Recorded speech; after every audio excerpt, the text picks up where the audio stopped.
오늘 말씀은 사사기 19장의 말씀과 이 20장 앞부분에 나오는 내용입니다. 먼저 이 19장의 내용을 보면 우리 17장과 18장에서 살펴본 것처럼 레위인에 관한 이야기입니다.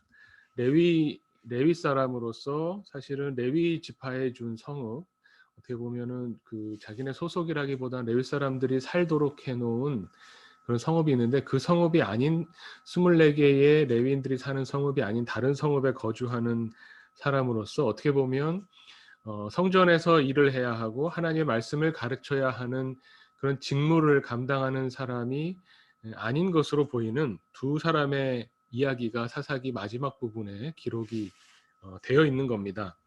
17, 18장의 이야기는 그 미가의 집에 가서 제사장을 했던 그런 레위인의 이야기고, 오늘 19장부터 마지막까지 나오는 이 레위인에 관한 이야기는, 이 레위인은 첩을 둔 사람이었는데 그 첩으로 인해서 베냐민 지파, 기브아에 있는 베냐민 지파 사람들과의 사건이 일어나는 그런 내용을 기록하고 있습니다. 그런데 오늘 이 19장 말씀의 가장 첫 번째 시작되는 부분의 말씀을 보면 19장 1절에 이렇게 나오죠. 이스라엘의 왕이 없을 그때에, 이렇게 시작이 됩니다. 사사기에서 계속적으로 반복되어 나오는 것이 이스라엘의 왕이 없었다. 근데 이 왕은 눈에 보이는 왕이 아니라 당연히 이스라엘의 왕은 하나님이시죠. 근데 그 하나님을 하나님으로 인정하지 않고 왕으로 인정하지 않았을 그때에 있었던 여러 가지 문제들, 그리고 악행들, 하나님을 왕으로 인정하지 않았을 때 우리 사람들이 모여 살면서 어떤 일들이 일어나는가를 보여주는 하나의 실례로 오늘 말씀을 기록하고 있다는 겁니다. 이야기의 내용은 그렇습니다. 레위인이 첩을 얻었는데 그 첩이 행음하여서, 오늘 성경에 보면 행음하여서 남편을 떠나서 자기 아버지 집에 가 있었던 거죠. 이렇게 되면 원래 그 율법에는 어떻게 나오냐면 레위기 20장 10절 말씀에 보면 누구든지 남의 아내와 간음하는 자 곧 그 이웃의 아내와 간음하는 자는 그 간부와 음부를 반드시 죽일지니라. 무시무시하죠. 율법에는 사실 이렇게 행음하는 것에 대한 처벌이 굉장히 강력합니다. 뭐 물론 이거를 다 적용했다라고 보기가 뭐 쉽진 않지만, 어쨌든 이 레위 사람은 자신의 그 첩이 행음하였을 때 어떻게 행동하냐면 그 여인을 데리러 가서 19장 3절에 보면 그 여자에게 다정하게 말하고 데려오고자 했다는 겁니다. 율법에 있는 그 내용과는 이제 다르게 행동했다는 거죠. 물론 사람이 어떻게 보면 용서하는 게 또 중요하고 다시 데려오는 게 중요하고 뭐 그럴 수 있죠.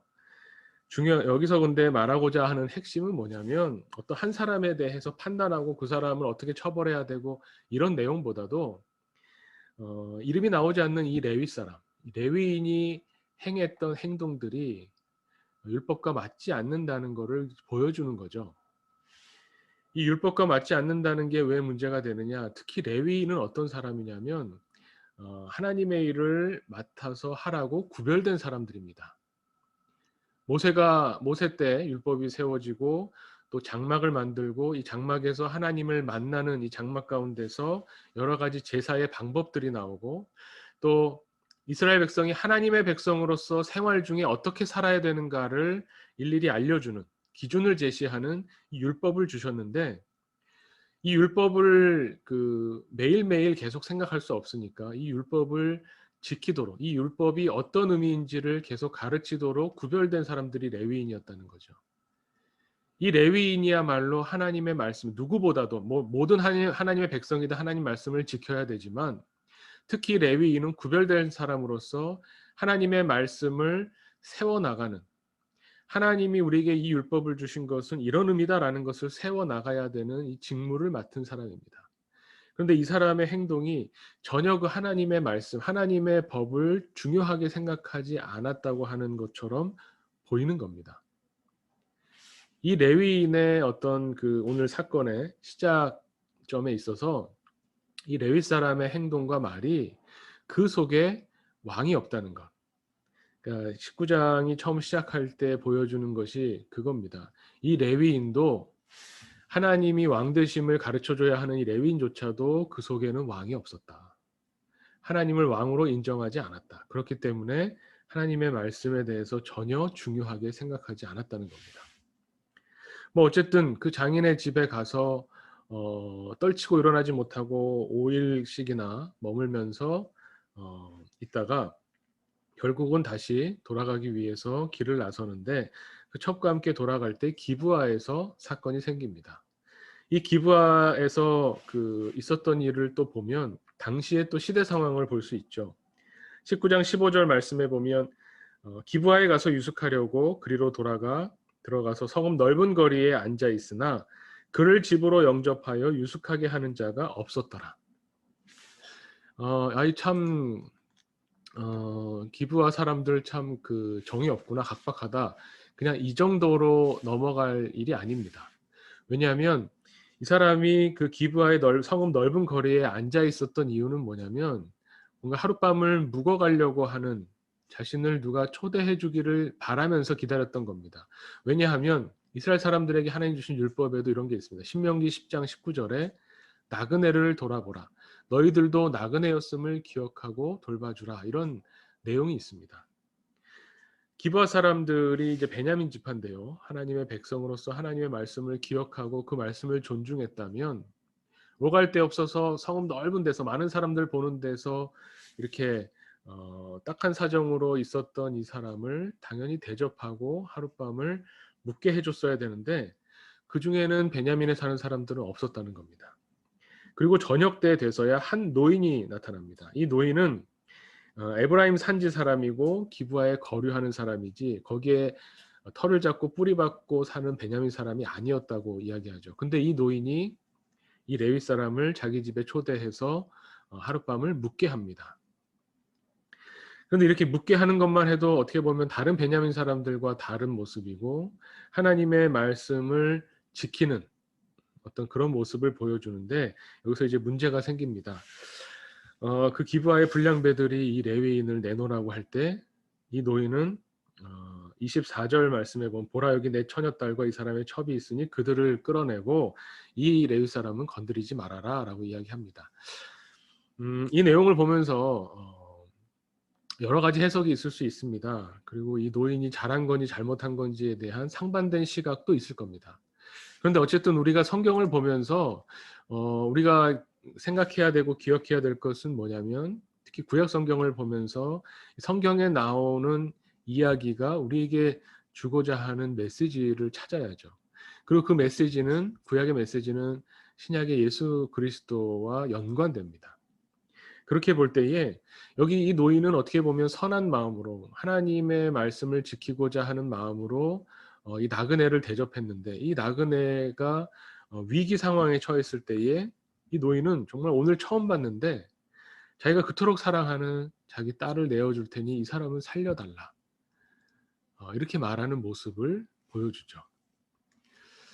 이거는 어떻게 보면 여러 가지 해석이 있겠지만 어쨌든 우리 지금 고난주간을 사순절을 보내고 있는 우리가 볼 때에는 어떤 한 사람의 생명을 살리기 위해서 그리고 어떻게 보면은 잘 알지도 못하는 그리고 어떻게 보면은 상관없는 한 사람을 살리기 위해서 자기 자식을 내어주는 이런 모습에서 예수 그리스도의 십자가를 우리가 생각해 볼 수 있게 됩니다. 하나님께서는 오히려 우리와 원수 되었을 때에 자기 아들을 내어주시고 우리를 자녀로 삼아주시고 우리에게 사랑과 은혜를 베푸셨다는 것이 어떻게 보면 성경이 우리에게 주시는 메시지죠. 여기 나오는 이 노인과 또 거기에 나오는 이 기브아의 불량배는 정말 극적인 대비를 보여줍니다.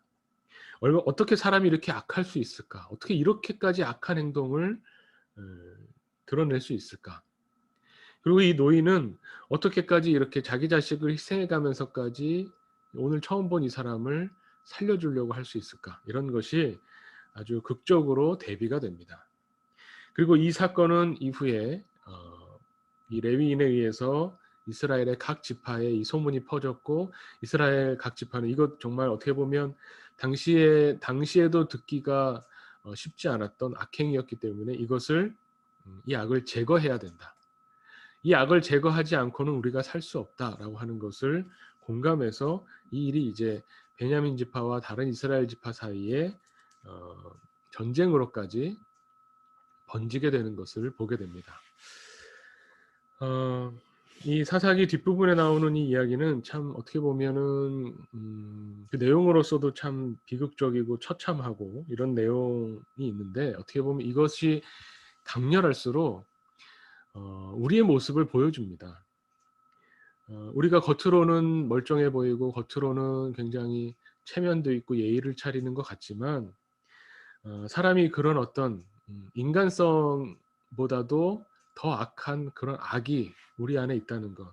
왜냐하면 우리는 죄인이기 때문에 죄를 짓는 거지, 죄를 지어서 죄인이 된 것이 아니라는 것을 다시 한번 성경이 너무나 적나라하게 드러내 보여주는 겁니다.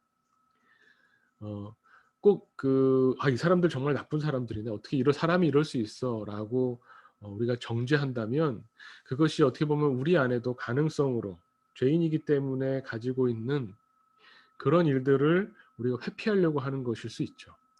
우리가 하나님의 은혜를 생각한다, 하나님이 어떻게 우리를 이렇게 사랑하셨는가를 깊이 체험하는 데 있어서는 사실 하나님의 성경이 가르쳐주는 그 안목으로 우리 자신을 볼 때 우리가 얼마나 큰 죄인인가, 우리가 얼마나 악한 사람들인가.